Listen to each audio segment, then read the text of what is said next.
Hello dear students, welcome to NEET Foundation program, and I am Lata Krishna from EduHunt Academy. We have discussed what are producers and what is the mechanism of food synthesis, that is photosynthesis, how photosynthesis occurs and what is the mechanism of photosynthesis and what are the reactions that take place in photosynthesis. We have seen those things in brief. And light reaction, dark reaction, and site of photosynthesis, and product of photosynthesis, byproduct of photosynthesis. All these things we have covered. And now in this session, we are going to see how human digestive system acts and what are the parts of human digestive system. Let's move on to the topic. This is digestive system. Yes, this is the human digestive system. Human digestive system consists of a long tract known as alimentary canal. Alimentary canal.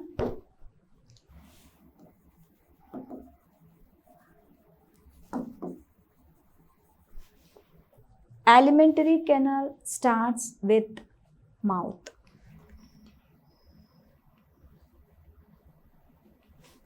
And digestive system has group of glands and some parts include, and it consists of various stages. Like first we take the food in, that is called ingestion. After taking food in, we just chewing, and by the action of some enzymes present in the alimentary canal, the larger molecules, the compound molecules of the food will be broken down into small pieces. That is happen during process of digestion. Conversion or the breaking down of complex molecules into simpler ones is known as digestion. It happens because of enzymes present in the alimentary canal. And then the third part of digestion, that is the third step of digestion, is absorption of food.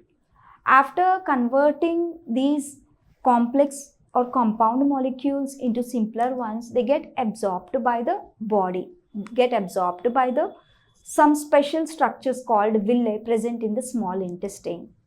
That is the third step. And the last step is egestion. Egestion is nothing but removing or discarding the waste, that is undigested food. These are the 4 steps of digestion. Let's see what are the 4 steps that are there in the process of digestion.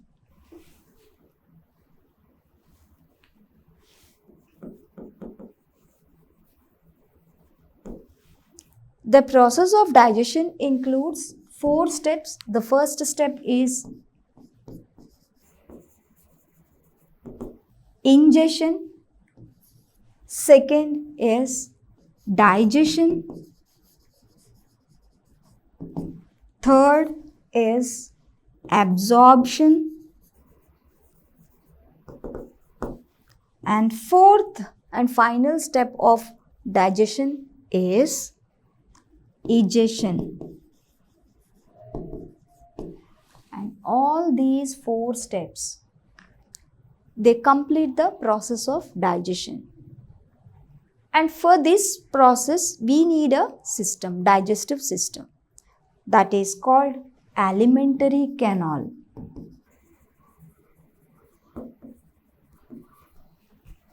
alimentary canal, and this alimentary canal, if we unwind or unfold the alimentary canal, it comes to 9 meters.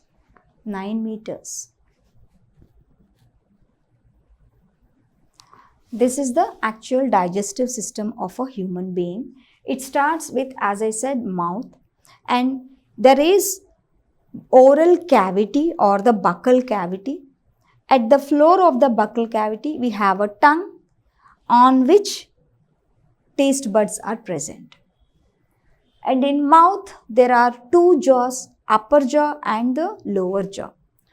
On these two jaws, we have 32 teeth. And these 32 teeth are 4 types. They are divided into 4 types. Incisors, canines, premolars and molars.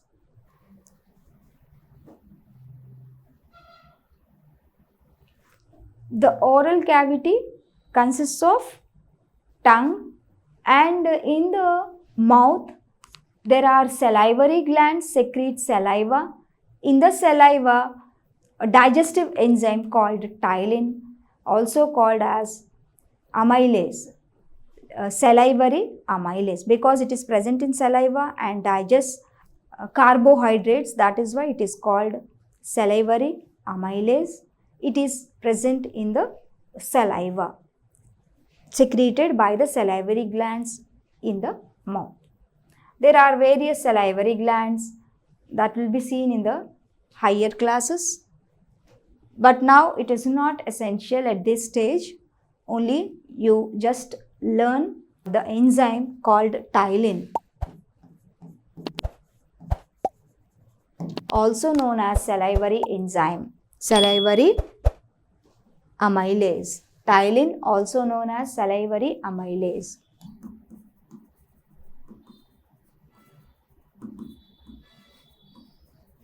Salivary amylase.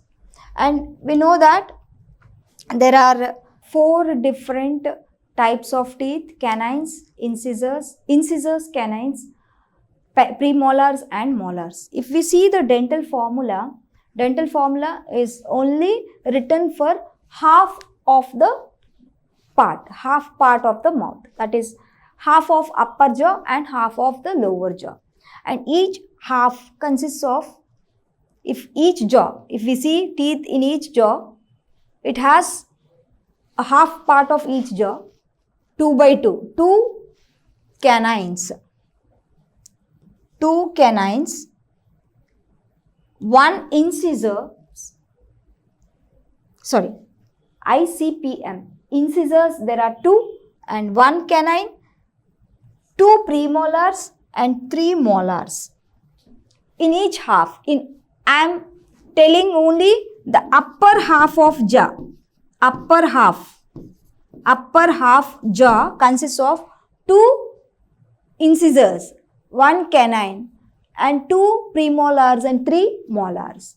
And in the same way, the lower jaw, half of the lower jaw, that is, I am telling you about the right half of the face, that is upper right part. And in the same way, the lower half of the jaw consists of 2 incisors, 1 canine, 2 premolars and 3 molars. This is ICPM. 2 by 2, 1 by 1, 2 by 2, 3 by 3. And all together, how many? 1, 3, 5, 8. 8 by 8, that is 16. 16 teeth present in half of the mouth, and remaining half 16. Altogether 32. 32 teeth are present in the mouth. For infants, for children, they possess only 20 teeth.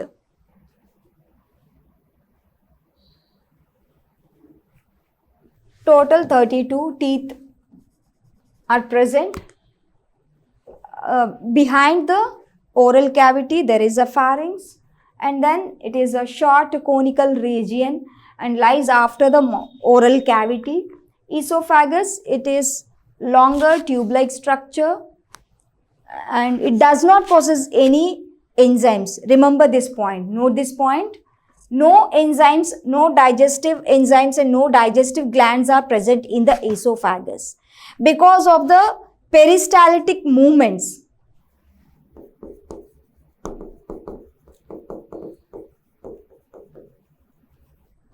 The food bolus that is eaten in the mouth moves towards down because of the peristaltic movements. The food ball called bolus moves down. Then stomach. Stomach is like a C-shaped structure, we know that, and it is written as J-shaped structure, and it is present just below the diaphragm, in the abdominal part, left side of the abdominal part below the diaphragm. There is a J-shaped or C-shaped stomach. In the stomach, there are various cells that secrete HCl. Oxyntic cells are there, they produce HCl. And there are enzymes, pepsinogen is there, that will be converted into an active pepsin. It digests proteins into polypeptides, peptide chains. Then small intestine. I'll show you which part. This is the mouth, in which we have seen salivary glands and teeth. Salivary glands, they secreted ptyalin enzyme. It is responsible for digestion of carbohydrates, that is partial digestion takes place in the mouth itself. And then food comes from oral cavity to the esophagus. Here it is the pancreas, and pancreas behind that there is a esophagus, small tube-like structure. In the esophagus there are no digestive glands and no enzymes. And this is the stomach. In this stomach there are cells that secrete HCl.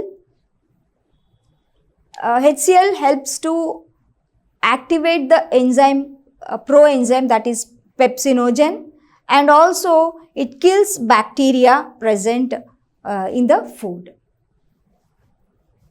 And then after this stomach, intestine part comes. Small intestine. Small intestine consists of 3 parts. Next to the stomach, small intestine part is known as, first part of the small intestine is known as duodenum, and then jejunum. Third one is the ileum. This is duodenum, the C-shaped structure, then jejunum, a longer one, ileum. Next to the jejunum, ileum is the small intestine, third part of the small intestine. And then in the small intestine, complete digestion takes place. Complete digestion, part of digestion and even absorption starts in the intestine itself. Completion of digestion and starting of absorption takes place in the small intestine. And then there is a large intestine. In the large intestine, there is cecum, rectum. These are the parts of cecum, colon and rectum. Actually, it starts like this. It is broader than small intestine and smaller than small intestine. Large intestine is smaller but wider than small intestine. And there is colon, cecum, where appendix, a vestigial organ, arises. And then cecum, colon and rectum.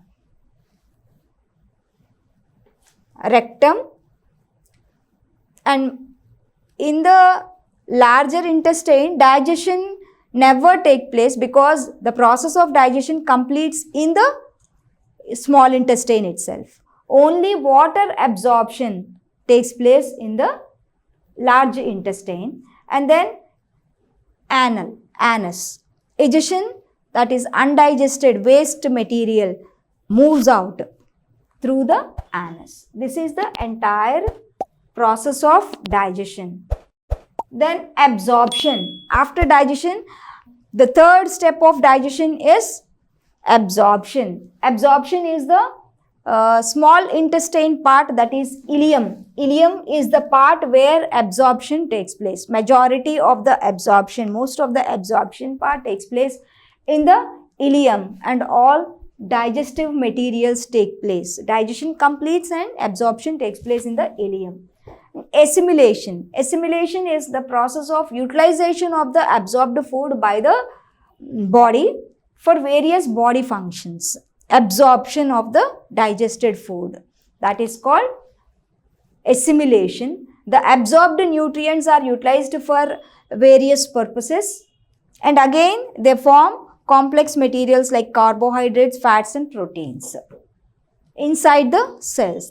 After absorption of the simple digested food, again they will go back to the cells, and these cells again synthesize the larger compound molecules like carbohydrates, proteins and fats. And one more important thing is, we can digest carbohydrates, we can digest proteins, and even we can digest fats, but we cannot digest the cellulose because we do not have the cellulase enzyme. We have amylase, proteases, that is protein digesting enzymes, pepsin is there, trypsin is there, and fat digesting enzyme, lipase is also there, but there is no cellulose enzyme. That is why we cannot we cannot digest cellulose. And one more thing is, along with the alimentary canal, there are digestive glands like liver. Liver is the largest digestive gland, largest gland in the body. And in addition to that, there is pancreas. Pancreas is responsible for secreting enzymes as well as it also secretes hormone which is very essential, that is insulin. For diabetic patients, they are deficient for insulin. That is why they time to time inject insulin. Pancreas is the organ responsible for production of synthesis of insulin. Yes, we can see here, these are some glands, their secretion and site of action, enzymes they produce, and food acts upon end product. Let's see this table. Salivary glands. Salivary glands are present in the mouth and they secrete saliva. The site of action is buccal cavity, that is oral cavity, and enzymes are salivary amylase that acts on starch. End product is maltose. It converts starch into maltose. Second is gastric glands. Gastric glands, they are present in the stomach and they produce gastric juice. They contain enzymes, that is pepsin. It digests proteins into peptones and peptoses. It also secretes HCl. It converts inactive pepsinogen into active pepsin. Then only pepsin can digest proteins. Liver, it produces bile. It secretes bile. And site of action is duodenum. Duodenum is the first part of the small intestine, and then it does not process. It is a very important point in liver. There are no enzymes, digestive enzymes. It is important, and no enzymes are there. Fats will be emulsified, not digested. They just cut into small pieces. As we know that the teeth, the action of teeth is to grind the food material. In the same way, fats will be converted into smaller molecules, that is called emulsification. Then pancreas. Pancreas secretes pancreatic juice. Site of action is duodenum. It has amylase, trypsin and lipase. Amylase acts on starch and glycogen to produce maltose and isomaltose. Trypsin, it acts on proteins and convert them into peptones and peptides, even amino acids. Lipase acts on emulsified fats and convert into fatty acids and glycerol. So intestinal glands, intestinal juice they secrete, and site of action is small intestine. It possesses epipsin, maltase, sucrase, lactase and lipase. They act on peptones, peptides, maltose, sucrose, lactose, triglycerides respectively, and they convert into amino acids, glucose and fructose, glucose and galactose, and lactose convert the final product of lactose is monoglycerides. Sorry, triglycerides is monoglycerides and fatty acids. And secretion of mucus, it is secreted in the large intestine, and the action is lubrication of the fecal material, that is movement of the fecal material to the out. This is the end of my session and end of the chapter also. With this we have finished complete module 1 of the class. Conceptual understanding is very important at this stage. If you understand at the basic level itself, it will be more useful for your higher studies. The next classes will be easily taken up. If the basics are strong, if the foundation is strong, the whole building will be very strong. I hope you have understood my point and keep going.